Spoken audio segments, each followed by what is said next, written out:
मुझे लग रहा है कि सरकार इस बात को जानती थी कि इस अमृत मंथन से अमृत तो सरकार को ही मिलना है और जो विष है वो विपक्ष के खाते में जाने वाला है। तो सरकार मुझे लगता है अपने जो एजेंडा है उस पर बराबर बढ़ रही है। अब ये विपक्ष के ऊपर है कि वो जनता को कैसे समझाए, महिलाओं को खासतौर से, कि भाई हम आपके विरोधी नहीं है, हम ये चेंजेस चाहते थे और इसके कारण हमने इस बिल का विरोध किया है। सरकार ये चेंजेस लेकर आ जाए, हम इस बिल का तत्काल समर्थन करने को तैयार है। तो अब क्या सरकार 543 में 33% आरक्षण लेकर आएगी? और मुझे लगता है वो इसकी पूरी संभावना है कि सरकार 543 में 33% आरक्षण लेकर इस बार लेकर आएगी। एक बात, महिलाओं में जबरदस्त इसके प्रति उत्साह है और वे आरक्षण, विदिन आरक्षण की बात सोच ही नहीं रहे। यदि मैंने देखिए, वो तो ठीक है, पॉलिटिकल क्लास को छोड़ दीजिए थोड़ी देर के लिए। महिलाओं में उत्साह होता तो बीजेपी 240 पे नहीं टिकती। 543 मुद्दों को लेकर पहली बात तो ये कि उसमें भी वही डिलिमिटेशन करना पड़ेगा। ये संभव नहीं है वो तो सीट को पहला अपोजिशन कह रहा है ना। दूसरा मैं क्या कह रहा हूं कि इसको आप जरा इस तरह से देखिए ना कि कोई भी इस पूरे मुद्दे को कोटा विदिन कोटा पे तो बहुत मजबूती से ले ही नहीं जा रहा है। अखिलेश जी ले जा रहे हैं तो ओबीसी से जा रहा, तो मुस्लिम की बात कर रहे हैं। असली बात क्या है? क्या वो ये कह रहे हैं कि वो जो परिसीमन है वो उनके लिए बड़ा मुद्दा है? असली सवाल समझिए। और अगर वो परिसीमन को बड़ा मुद्दा कह रहे हैं और बावजूद इसके कि उत्तर भारत को सीटें कम मिल रही, दक्षिण भारत को अधिक दे रहे हैं, प्रोपोर्शनेट ज्यादा दे रहे हैं, फिर भी वो खड़े हैं, तो क्या उन पार्टियों को उत्तर भारत में लाभ होने वाला है? ये भी तो बड़ा सवाल है ना। अब वो छोड़िए ना, वो तो देखिए मैं पॉलिटिकल बात ही नहीं कर रहा। ऐतराज हमने समझ, अखिलेश जी ने बड़ा साफ साफ कोरे शब्दों में कह दिया, पूरे देश में लोकसभा और विधानसभा सीटों को रीड्रॉ करने का हम सरकार को मौका नहीं देना चाहते। सुन ले मेरी बात, वो ये इतना ही है, उसी में है सब कुछ। वो कह रहे हैं 543 में दे दो, हमें आपत्ति नहीं है। लेकिन रीड्रॉ तो करना ही पड़ेगा ना। आप कुछ भी करेंगे तो रीड्रॉ करना पड़ेगा। आप इस बात को समझिए।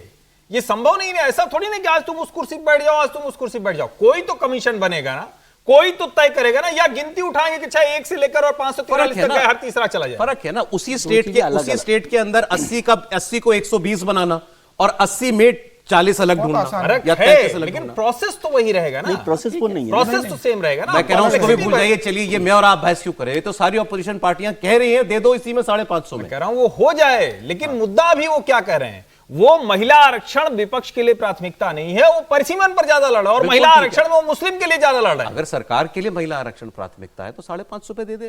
नहीं, अब ये तो सरकार तय करेगी, सरकार सोचेगी। जी सर। आज आपने वो कहावत याद नहीं की, इतनी चर्चा के बाद कि मन के लड्डू थोड़े क्यों और थोड़े मतलब फीके क्यों। देखिए, दो बातें। एक तो 543 पर यदि ये करना होता तो ये बिल 1996 में पास हो जाता। कल भी मैंने इस चर्चा, वैसे कल ही जो सरकार आज समझी वो कल आप समझ गए थे कि जब आपने पहला इंट्रो कहा और मैंने कहा आप बिल्कुल सही जगह पर हैं कि मैराथन मंथन शुरू हो रहा है, तो वो मैराथन मंथन शाम को खत्म हो जाएगा। तो आप ज़्यादा बेहतर तरीके से समझे इस सरकार को कि कामकाज को। पहली बात, 543 पर अगर ये बिल पास होना होता तो 30 साल नहीं लगते, क्योंकि 543 का मतलब है कि हमारे जो पुरुष सांसद हैं उनकी सीटें जानी है 181, वो उन्हें बर्दाश्त नहीं था, इसलिए 30 साल लग गए। और इसलिए मोदी सरकार ने एक समझदारी वाला फैसला, या जो भी राजनीतिक समझदारी वाला फैसला निकाला। लगे कि पूर्ण बहुमत नहीं था किसी के पास। आज तो मोदी शाह के पास पूर्ण बहुमत है। वन से विरोध था, देवगौड़ा के पास नहीं था, अटल बिहारी के पास नहीं था, मनमोहन सिंह के पास नहीं था। आपकी भी ठीक है, लेकिन इनकी बात भी उचित है वो कि भाई वो यही ऐतराज ही था सभी। बड़ा ऐतराज ये था, ठीक है।